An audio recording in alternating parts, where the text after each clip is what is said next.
Enseignante en CM1 depuis 2 ans, auparavant enseignante en CP pendant 7 ans, je suis en reconversion professionnelle depuis une dizaine d'années. Je pratique la discipline positive depuis 4 ans en classe. J'ai commencé en tant que parent. Je me suis aidée d'ouvrages de Jen Nelsen, j'ai suivi des ateliers de formation et j'ai mis en place cette démarche éducative très efficace. La discipline positive est une démarche éducative qui n'est ni permissive ni punitive et qui permet de développer chez l'enfant l'autodiscipline, le sens des responsabilités, les compétences sociales et le respect, et le tout dans un cadre ferme et bienveillant. Dans le cadre de la discipline positive, je m'appuie sur l'encouragement.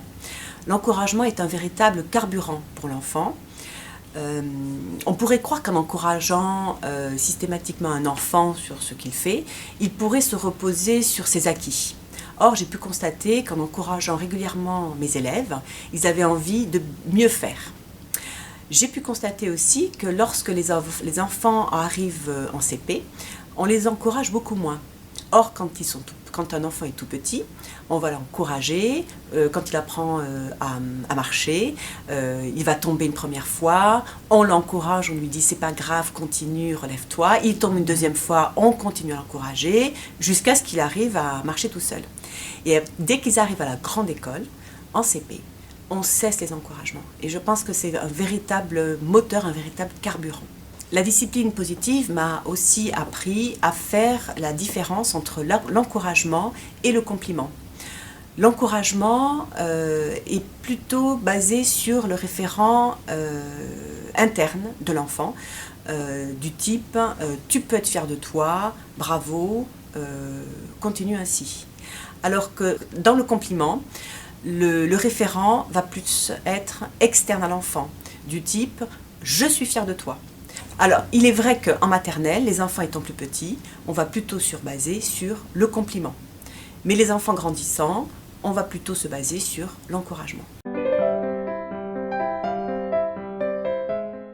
Dans le cadre de la discipline positive, je pratique les temps d'échange en classe, les TEC, une fois par semaine. Le but, c'est de se réunir tous ensemble pour passer un bon moment ensemble et pour parler des problèmes que la classe peut rencontrer. Dans un premier temps, on essaie de trouver une classe vide. On se met tous en cercle, assis par terre, pour que tout le monde puisse se regarder. On commence par un tour des remerciements, avec un bâton de parole, qui est facultatif. L'objectif, là, c'est de remercier, de faire un compliment à un enfant sur ce qui se passe en classe, ou sur ce qu'il a fait, mais pas sur ce qu'il possède. Je lis l'ordre du jour sur un cahier dédié au TEC. Je commence par lire les solutions qui ont été trouvées aux problèmes rencontrés la semaine précédente et nous regardons ensemble si les solutions proposées ont été efficaces. Et ensuite, nous parlons des problèmes nouvellement rencontrés depuis la semaine passée. Quand il part d'un problème, je demande à l'enfant de regarder les autres enfants et pas seulement l'enseignant. Parce que je ne veux pas que ce soit moi qui trouve une solution à ce problème. Si c'est un problème individuel, l'enfant va choisir la solution qui va lui être proposée. Et si c'est un problème collectif, la classe va voter pour trouver la meilleure solution qui semble adéquate. Ce que je vise avec les enfants, c'est qu'ils cherchent eux-mêmes la solution et qu'ils ne comptent pas sur moi ou que sur moi pour trouver la solution. Alors pour vous donner 2 exemples de cas concrets rencontrés lors des TEC, un des élèves a soulevé le problème suivant, c'est que son camarade se levait très souvent pour aller chercher un livre dans le coin bibliothèque et pour cela il devait déranger toute sa rangée. Et moi je n'avais pas du tout pris conscience, donc la solution proposée a été de le faire changer de place et de le faire asseoir près de la bibliothèque. Deuxième problème rencontré par un élève, c'est que donc une élève se plaignait de son camarade car il parlait beaucoup, il verbalisait tout ce qu'il faisait. Donc là, cet enfant a pris conscience de sa prise de parole incessante et a essayé de faire des efforts pour un petit peu moins parler.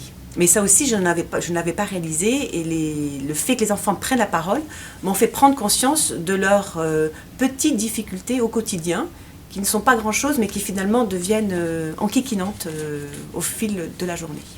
Alors je vois le TEC comme un moment privilégié pour les élèves, un moment pendant lequel ils peuvent s'exprimer et ils sentent que je suis à leur écoute. J'ai réalisé qu'ils en avaient besoin de manière régulière, donc une fois par semaine. Quand une fois j'ai dû l'annuler pour des raisons d'emploi du temps, les enfants étaient mécontents et même une petite fille s'est mise à pleurer. Alors en CP, j'ai mis en place ce TEC, même si les enfants ne savent pas écrire, parce que sur le cahier dédié au problème, les enfants dessinent. Et j'ai pu noter aussi que bien souvent, à partir du moment où l'enfant dessinait son problème, arrivé au jour du TEC, on n'avait plus besoin de parler de ce problème-là, il était résolu.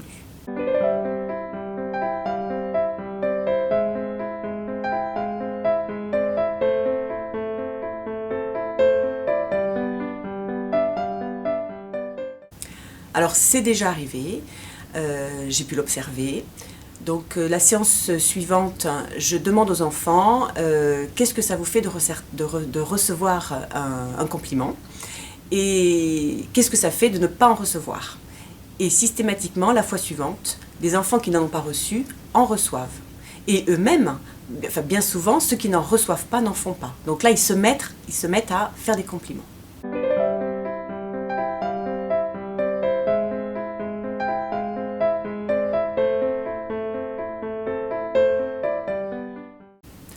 Alors s'il y a beaucoup de questions inscrites sur le cahier, je les lis avant le temps d'échange en classe. Et il y en a certaines que j'essaie de résoudre avec l'enfant face à face.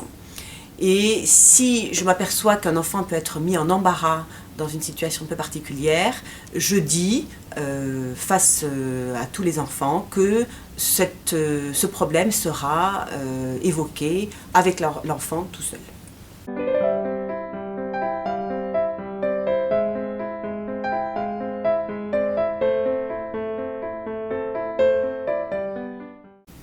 Alors pour les enfants un petit peu dissipés et qui s'imaginent qu'à partir du moment où ils sont assis en tailleur, on n'est plus dans le cadre de la classe, je suis assez ferme.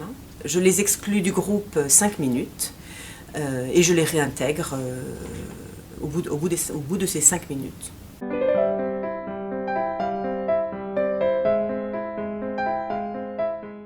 L'enfant exclu du groupe attend patiemment parce j'ai l'impression qu'ils sont assez vexés d'avoir été exclus du groupe et ils ont très envie de réintégrer le groupe pour prendre la parole.